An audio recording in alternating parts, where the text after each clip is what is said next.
बे प्रमद बर'नि दिनाव जाबाय उरखावगोरा ब्रह्मनि दिनाव जाबाय बे रोनगोरानि दिनाव जाबाय जयन्त बसुमतारी लरेन्स लादमोन बादि नेताफोरनि थगायसुला नेताफोरनि आखायाव दिनै बिटिसिआ सेस जाबाय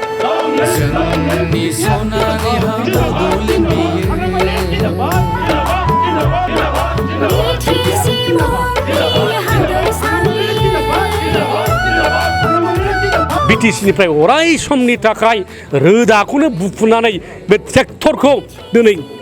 फाल्थायनो थाखाय दिनै रायजोआ सिद्धान्त लादों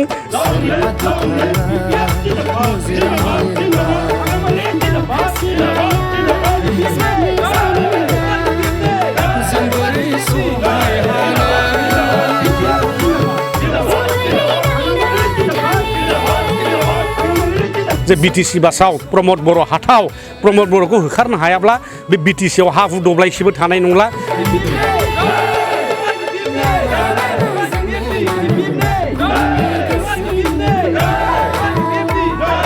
दिनै माने जोबोद गोजोननाय मोनदों दिनै यां स्टेजनि मानसिफ्रा मोनसे समाव इउपिपिएलनि प्रलोभन देखायनायाव साख्रि होगोन माबा होगोन होननानै बिथांमोना लेंनानै लांदोंमोन थाखा फैसा होगोन होननानै नाथाय बिथांमोना दिनै इउपिपिएल दोलोआ जोंनि सेंग्राफोरखौ थगायबाय दा बे थगायनायखौ दिनै बिथांमोना रागा जोंदों दा दिनैनिफ्राय बेनिफ्राय फोरमान जादों जे इउपिपिएलआ जे थगायमारो प्रमद बर'आ जे थगायमारो बे दिनै 100% दिनै प्रमान जाबाय बे बिथांमोनावनो सोंनो हागोन आरो दिनै सोंबायबो बिथांमोना गावसिनि खुगाजोंनो बुंदों दा माखासे लिडारफ्रा बिथांमोनखौ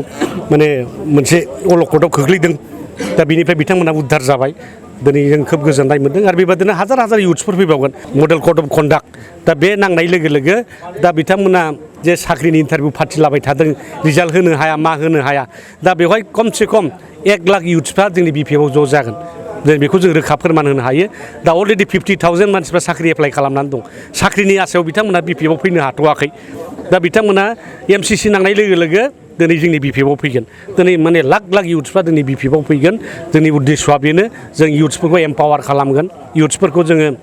सेल्फ एमप्लय खालामगोन दिनै साख्रि बाख्रि ओंखारनो थांगासिनो दङ नायखमायाव दिनै माने 30,000 साख्रि माने रिटायार्ड जागोन बिटिसिआव 2025निफ्राय 30 सिमाव बे साख्रिफोरखौ मोनगोन जों प्रमद बर' बादि बाहेरानि मानसि लाबोना साख्रि होनाय नङा खुनु थिखा थुख्लि बिटिसिनि जों बाहेरानि मानसिफोरखौ होनाय नङा खिन्थु जिहेतु दा जाबाय थादों बिटिसिनि बाहेरानि मानसिफोरनो होनाय इरिगेसन डिपार्टमेन्टआव आरो बबेबा उइदाउट इनभाइटिं टु माने नटिस टेन्डारनि जेबो माबा प्रसेस गैया गारा दिनै डाइरेक्ट खामानिफोरखौ होनाय जों नुदों सिस्टेमानो गैया दिनै बिटिसिनि मानसिफ्रा कन्ट्रेक्ट मोन्दों ना मा मोन्दों दिनै सोरबा कन्ट्रेक्ट मोन्दों बेवहाय खोनायो अशोक सिंगालनि मानसि दंफायो सोरबा माबानि मन्थ्रिफोरनि मानसि दंफायो दा बेबादिजों जोंनि सेंग्रा सिख्ला बोरै माने साबलम्बि जानो बोरै सेल्फ एमप्लय जानो दा बेबादिनो बिथांमोना जोंनि सेंग्रा सिख्लाफोरखौ दिनै धंस' खालामबाय दा बेनिखायनो जोङो बिपिएफआ मोनसे उद्धार खालामनायनि जे मिशन लादों जे बिटिसि बासाव प्रमद बर' हाथाव प्रमद बर'खौ होखारनो हायाब्ला बे बिटिसिआव हा हु दब्लायसेबो थानाय नंला बबे रायजोखौ नुफेरखो बे कासाया आसाम गभर्नमेन्टनि बा मोनसे रायजोनि आरो बे बिटिसिआ मोनसे रायजोनि बबे 6 सिडुल जाखो दा सिमाबो गैला माबो गैला दिनै बे जागासिनो दङ ओरैनो नुनायाव नुगोन नोङो खिन्थु इन्टारनेलि बेवहायसो गब्लं जाजोब्बाय कासाया आसाम गभर्नमेन्टनि आखायाव थाहैबाय बिजिआर लेना आसाम गभर्नमेन्टनि आखायाव थाहैबाय फरेस्ट लेना आसाम गभर्नमेन्टनि आखायाव थाहैबाय नोंना मियादि हाल' मोनबाय नोङो ट्राइबेल बेल्ट ब्लकखौल' मोनबाय नों बे रायजो जायो नामा रायजो जायो दा जोंहा